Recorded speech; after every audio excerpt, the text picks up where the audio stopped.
Hi guys. आज मैं आपको इंट्रोड्यूस करवाने वाली हूँ मेरी रूममेट से, जिसका नाम है हर्षिता चौधरी। हम लोगों ने सेम कोचिंग से तैयारी की थी, लेकिन उस टाइम पे हम आपस में एक दूसरे को जानते नहीं थे।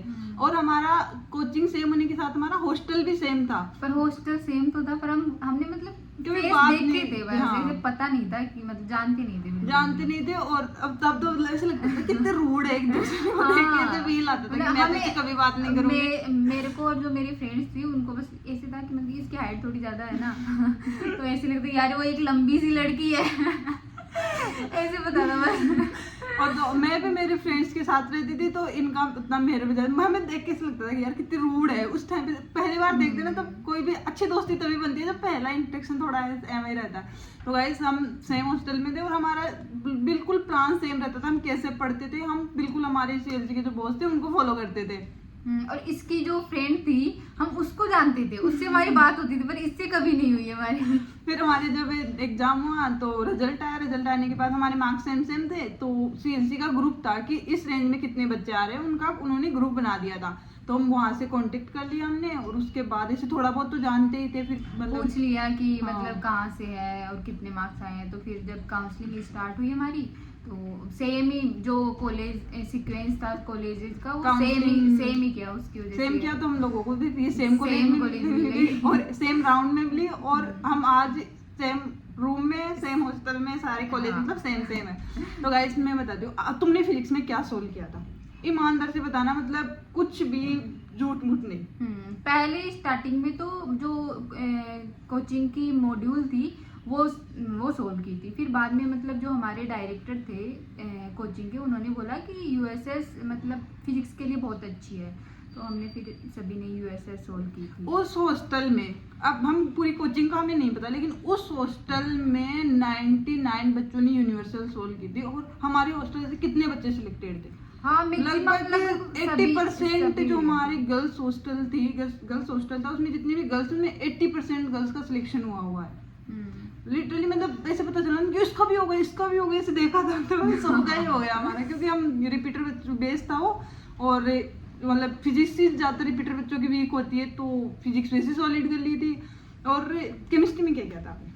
केमिस्ट्री में जो पीवाईक्यू लगाए थे और जो कोचिंग की मॉड्यूल थी वो मतलब सेम मेरा भी यही था कि मैंने फिजिक्स में यूनिवर्सल सॉल्व की थी, ओनली यूनिवर्सल। उसके अलावा हमने कोई भी बुक सॉल्व नहीं की। और कई जब मैंने यूनिवर्सल का वीडियो बनाया था, तो कई बच्चे बोल रहे थे दीदी इसमें हाई लेवल के क्वेश्चन है। तो गाइस आपने वो गलत ले ली होगी, या तो वो फिजिक्स का हाई लेवल की नहीं है। उसमें पता है ऐसे है कि मतलब एक टॉपिक है, उसके मिनिमम 20 से 25 क्वेश्चंस होंगे सब टॉपिक तो वाइज। वजह से है ना, मतलब वो जो पर्टिकुलर वो सब टॉपिक है ना, वो तुम्हारा एकदम स्ट्रॉन्ग हो जाता है कि मतलब तुम एक सब टॉपिक से अगर 20 से 25 मिनिमम क्वेश्चन लगा रहे हो, तो मतलब वो एकदम स्ट्रॉन्ग हो जाएगा कि मतलब इससे कैसा भी क्वेश्चन आ जाए एग्जाम में मैं कर ही दूंगा। हाँ, और कई हाई लेवल की तो उन लोगों ने जे मेन वाली यूनिवर्सल ले ली होगी। तो एक बार देख लेना, जब नीट वाली यूनिवर्सल है उसके ऊपर बड़े बड़े अक्षरों में नीट लिखा हुआ है।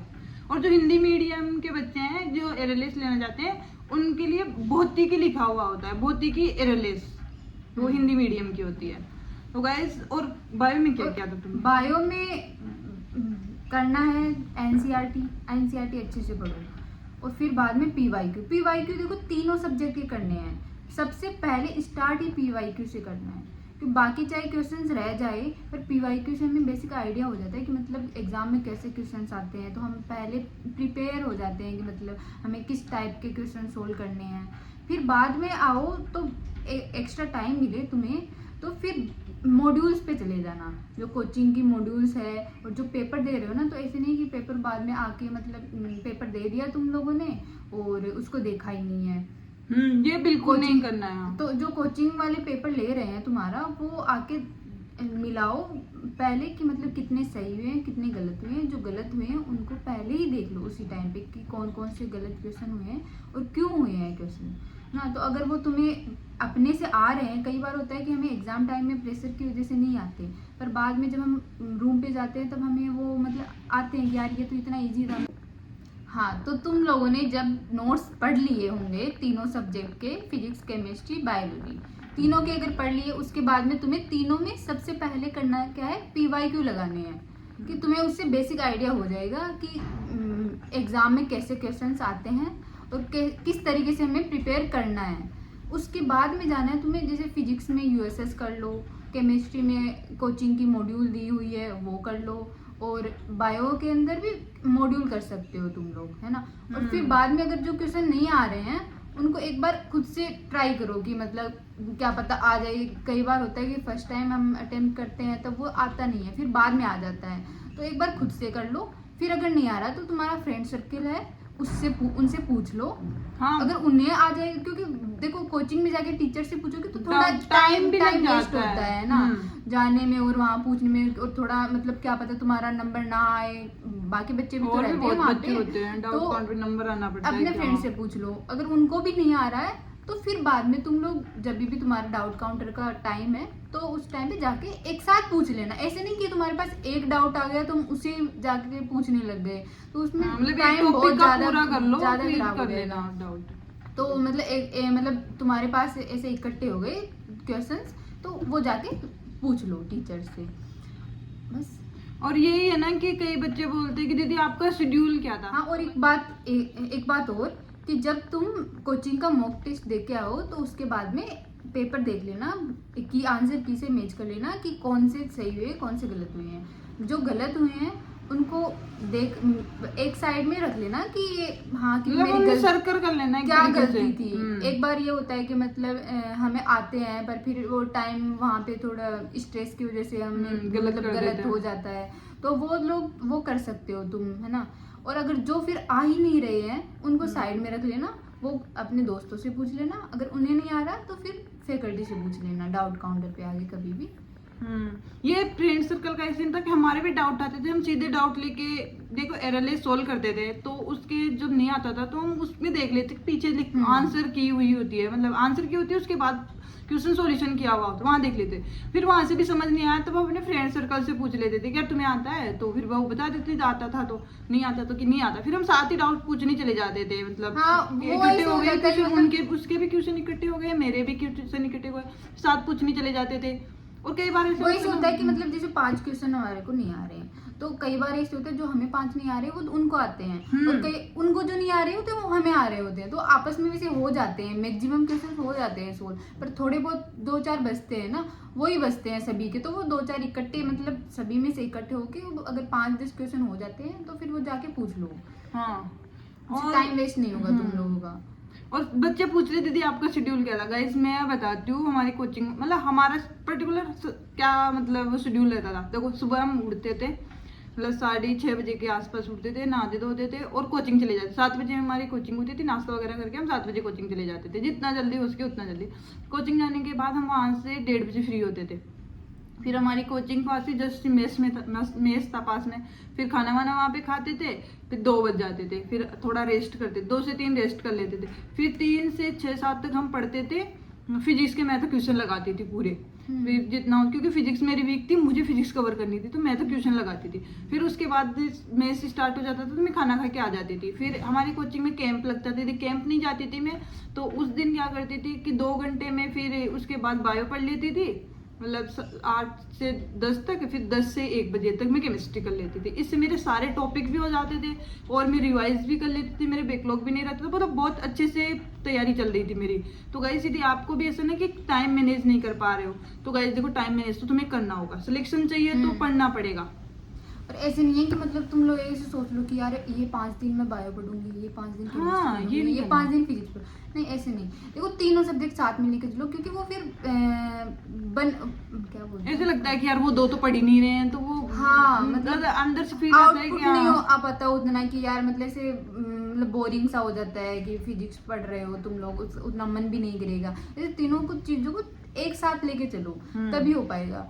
और रही बात किसकी, कोई भी डाउट आता है आप हमें कमेंट करके पूछ सकते हो, हम प्रॉपर सॉल्यूशन देते हैं। गाइस देखो हमें भी इतना कुछ जा नहीं रहा, हमारा भी कि हमें ज़्यादा ही टाइम लग रहा है, हम आपके जो कमेंट्स होते हैं उसका सॉल्यूशन या तो हम कोचिंग से मतलब क्या कॉलेज जब हमारी छूटती है तब आपका रिप्लाई देते हैं, या फिर हम फ्री टाइम पे कहीं दोस्तों के साथ गप्पे लड़ा रहे हो उस टाइम पे आपका रिप्लाई देते हैं। हमें ज़्यादा उतना वो लोड पड़ता नहीं है कि कैसे रिप्लाई करें आपका, तो आप हमें कमेंट करके पूछ सकते हो। आपको कोई भी डाउट है आप कमेंट कीजिए, छोटे से छोटा डाउट है उसको भी कमेंट कीजिए आप।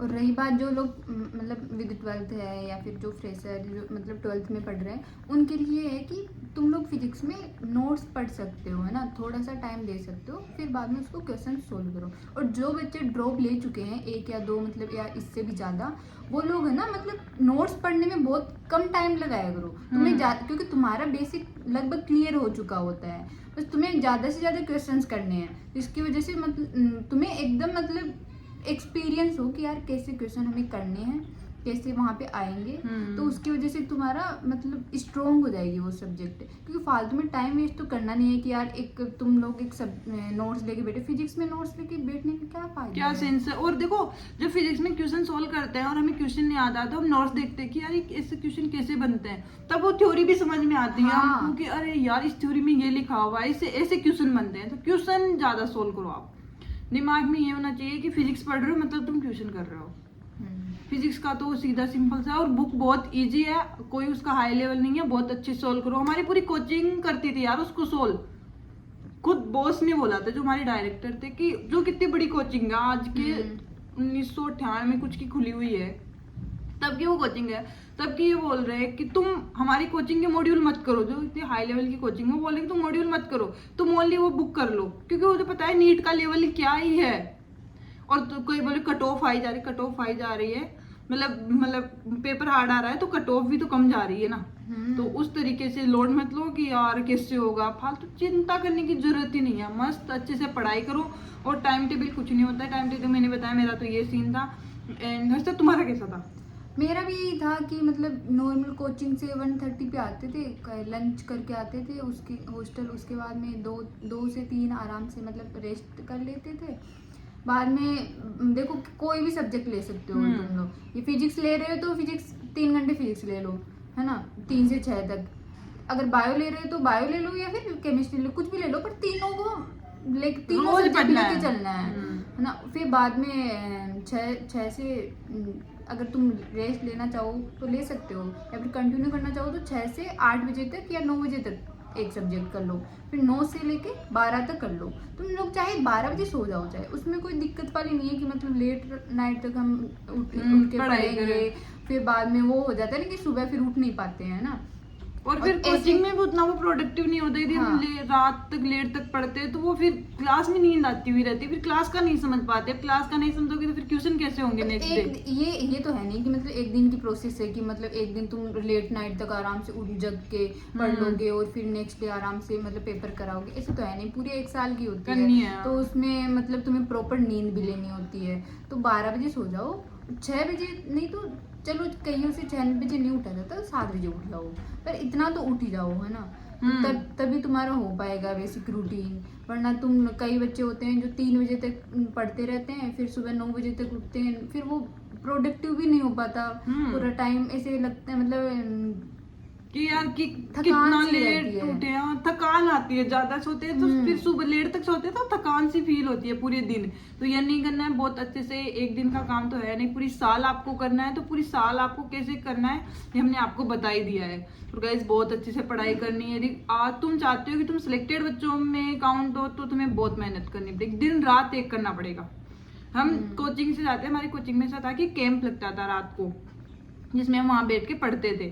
तो गाइस हम शाम को 7 बजे खाना खाने के बाद जाते थे वहाँ पे, और जब रात को 1 बजे 12:30 बजे हम वहाँ से निकलते थे ना तो पूरा अंधेरा हो चुका होता था। तो ऐसा लगता था कि यार हम कुछ कर रहे हैं, अच्छा कर रहे हैं मतलब। और अगर तुम्हारे पास अगर कोई ऐसे कैंप या लाइब्रेरी की अगर कोई फैसिलिटी ना हो तो तुम ये भी कर सकते हो कि फ़ोन या फिर वॉच आती है आजकल ना, तो उसमें टाइमर सेट कर लो, है ना, कि जब पढ़ने के लिए बैठो उस टाइम पे टाइमर स्टार्ट कर दो और फिर उसको चलने दो, जब तक तुम लोग पढ़ रहे हो तब तक चलने दो। फिर जब उठ रहे हो पढ़ के तो उसको वापस बंद कर दो। उससे क्या है ना, तुम्हें पता लग जाएगा कि तुम लोग कितना टाइम तक पढ़ा है तुम लोगों ने। कई बार ऐसे होता है कि हम बैठे रहते हैं, कुछ करते नहीं है, हमें ऐसे लग रहा है बहुत हम तो यार बहुत पढ़ रहे हैं, पर एक्चुअली में अगर तुम लोग टाइमर लगा के देखोगे ना तो वो बहुत कम टाइम रहता है। पता चल जाएगा कि कितना पढ़ रहे हो। कितना, हाँ, और ये प्रोडक्टिव हमारा डे पूरा गया भी है कि हमें ऐसे टाइम पास किया है। ये तो मैं MBBS में भी करती हूँ। जब मैं पढ़ती हूँ तो मैं अपने टैब में सेट कर लेती हूँ टाइम, जब पढ़ती रहती हूँ तब ऑन रहता है, जब उड़ जाती हूँ तो उसको ऑफ कर देती हूँ। तब इसे पूरे दिन पढ़ा है, लेकिन डिटेली से देखती हूँ तो ऐसे लगता है कि यार 4-5 घंटे ही पढ़े हैं बस हम तो, क्योंकि प्रोडक्टिव तो वही डे टाइम मतलब हावर रहे ना जितने टाइम में मैंने पढ़ाई की है। तो ये आप कर सकते हो, और बहुत अच्छे से पढ़ाई करनी है। और केमिस्ट्री और बायो में ऐसी बहुत इजी है यार, अच्छे से कर लोगे। और फिजिक्स का तो हमने रामबाण आपको बता ही दिया, लिटरली फिजिक्स का ब्रह्मास्त्र है वो। फिजिक्स में जितने क्वेश्चंस तुम लोग निकालोगे उतना ही तुम्हारे लिए अच्छा है। और कहीं का बेसिक क्लियर नहीं है तो वो मेरा वो फिजिक्स का ब्रह्मास्त्र वाला वीडियो देख ले, जिसने मेरा सफर था 28,175 का, मैंने कैसे कवर किया था। और मैं नहीं, बहुत ऐसे बच्चे हैं जिन्होंने फिजिक्स बहुत अच्छे से कवर की थी। आप ट्यूशन करके वो बुक सोल्व करके, तो गाइस आप भी कीजिए और अपना सपना सच कीजिए। टाइम है, यही टाइम है जब आपको पूरा अपने एफर्ट्स लगाने हैं। आप बाद में से सोचो कि यार उस टाइम पे मैंने कितनी मेहनत की थी। अब भी हमें तुम्हें नहीं लगता यार हम वैसे उस टाइम पे कैसे इतनी मेहनत कर लेते थे, बहुत पढ़ते थे हम, तभी आप सिलेक्टेड है। आपको बहुत मेहनत करनी है तभी आप सिलेक्टेड होंगे। बाय।